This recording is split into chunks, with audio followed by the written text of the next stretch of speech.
Trial, and we'll go concentration of A and concentration of B, and then rate.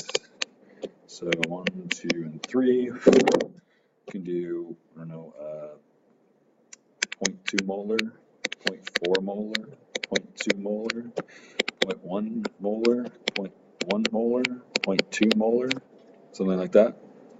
You can put like, I don't know, what, a 4 here, and a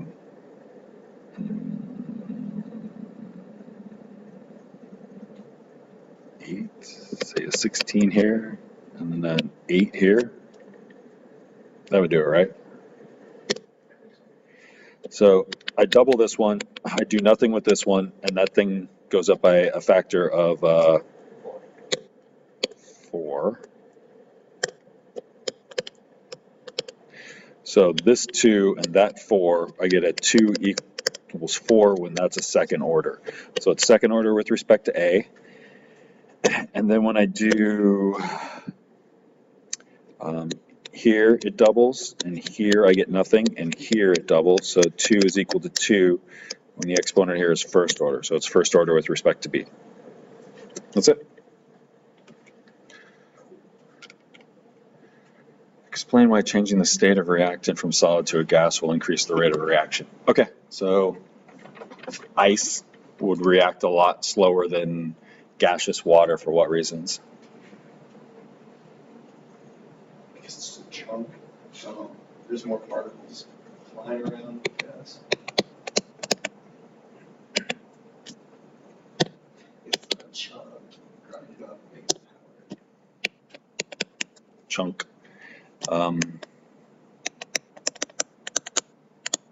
If what I'm trying to do is get things to run into each other, so if I'm trying to get stuff to collide, when they're in a bunch of little pieces, I can get a lot more of them to collide than if I've got one chunk. Because over here, only the surface reacts, and over here, I've got lots of surface.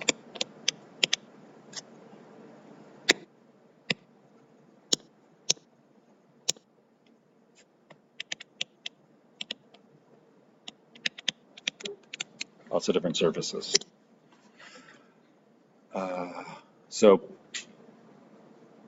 putting something into powder form or taking something that's a solid and turning it into a gas allows the substance to be more easily reacted with because they're accessible. In the solid form, only the surface is accessible. Everything on the inside is not accessible, so I can't get those to react, so I can make that reaction happen faster.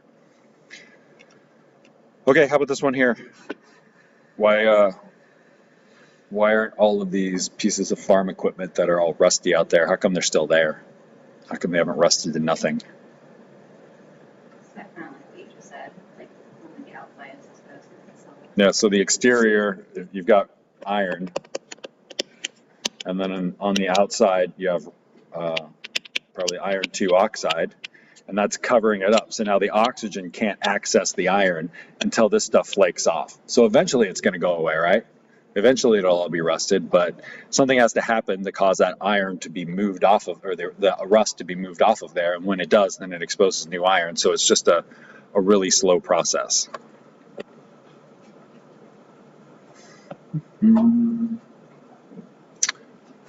Is that about?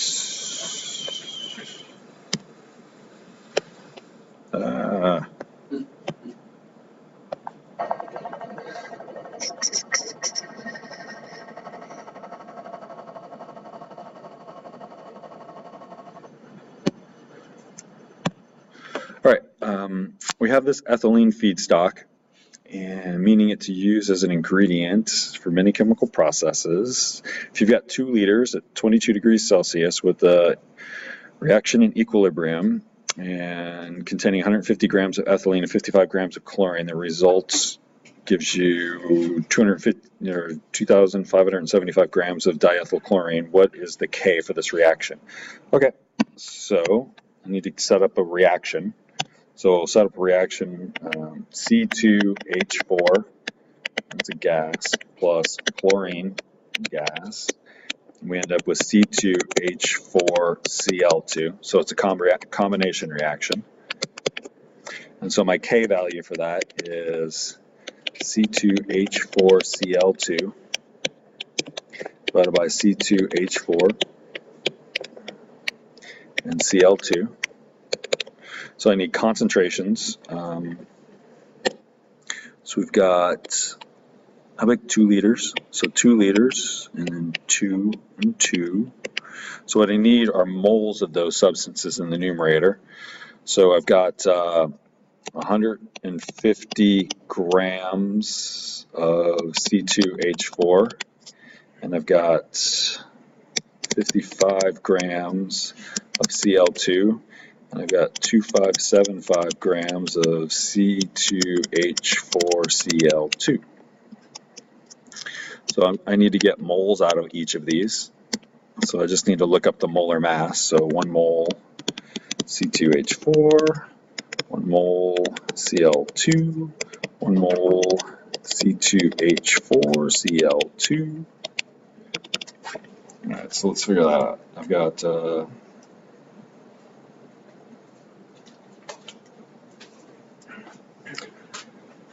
12.011 times 2 plus 1.00795 times 2. So this guy's 26.023 grams. So the grams will cancel out and I'll just have moles. And then I have 35.453 times 2. So this is 70.906 grams of Cl2. And then the grams will cancel out. And then this bottom one is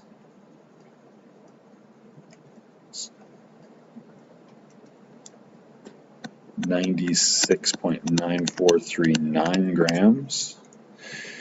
So 2575 divided by that. So I end up with, this one here is 26.6 moles. And 55 divided by 70.906.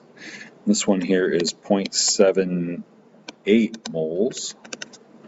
And the top one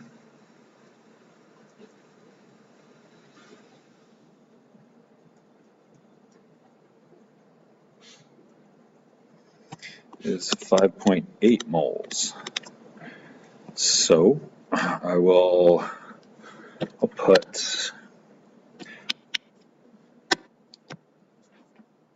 26.6 moles here, and that's liters there, and then I'll put, doesn't really matter, 0.78 moles here, and 5.8 moles here.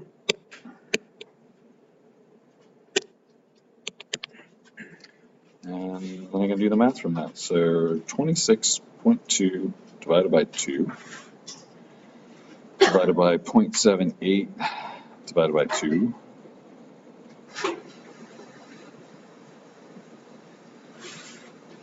divided by 5.8 divided by 2.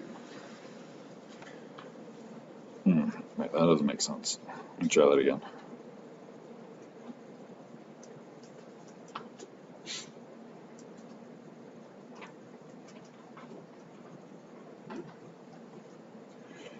.78 divided by 2 close parentheses times 5.8 divided by 2 close parentheses close parentheses.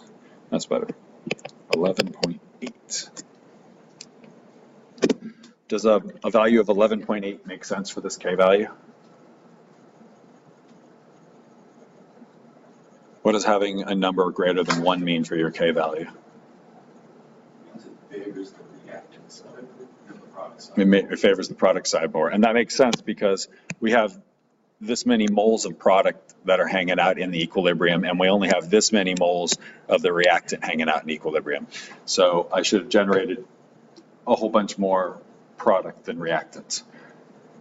About 11 times more, almost 12 times more.